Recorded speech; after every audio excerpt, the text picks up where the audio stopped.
આજે એએમસીના શેરમાં જોરદાર તેજી જોવા મળી રહી છે। તેજીના કારણોની વિગતો લઈશું સહયોગી યતીન મોતા પાસેથી।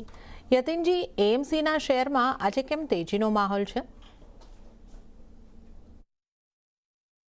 તો આજે મ્યુચ્યુઅલ ફંડ હાઉસીસ માટે અને બ્રોકરેજ સ્ટોક્સ માટે એક સારો દિવસ હતો। ઇનફેક્ટ પૂરેપૂરી કેપિટલ માર્કેટ સેક્ટરમાં આજે તેજીનો માહોલ હતો।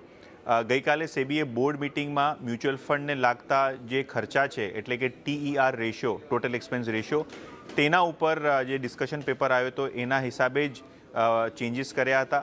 લગભગ 15 બેસિસ પોઈન્ટ્સથી જે મ્યુચ્યુઅલ ફંડને લાગતા ખર્ચા છે એમને ઓછા કરવામાં આવ્યા અને ક્યાંક ને ક્યાંક વાત કરીએ તો આ ઇન્વેસ્ટરનો ફાયદો કરવાની વાત છે। ઓબ્વિયસલી આ ઓલરેડી પ્રાઇસમાં ફેક્ટર્ડ ઇન હતું, એટલા માટે કદાચ આજે બધા જ એએમસી સ્ટોક્સમાં જોરદાર તેજીનો માહોલ હતો। 5 થી 6% તેજી નિપ્પોન એએમસી, HDFC એએમસી ને ઘણા બધા એવા સ્ટોક્સમાં આપણને જોવા મળી। તેમજ બ્રોકરેજીસ માટે બી એક રાહતની વાત હતી। સેબીનો પહેલાંનો પ્રસ્તાવ હતો કે જે દલાલી છે, બ્રોકરેજ છે મ્યુચ્યુઅલ ફંડ્સ માટે, તેને કેશ માર્કેટ માટે 5 બેસિસ પોઈન્ટ્સ અને ડેરિવેટિવ માર્કેટમાં 1 બેસિસ પોઈન્ટ્સ પર કેપ કરવામાં આવે।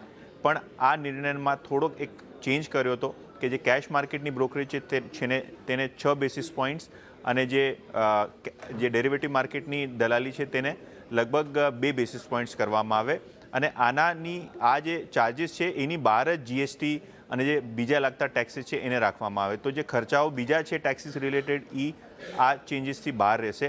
એની માટે કદાચ એક મોટી રાહત બ્રોકરેજ સ્ટોક્સની બી આજે આપણને જોવા મળી।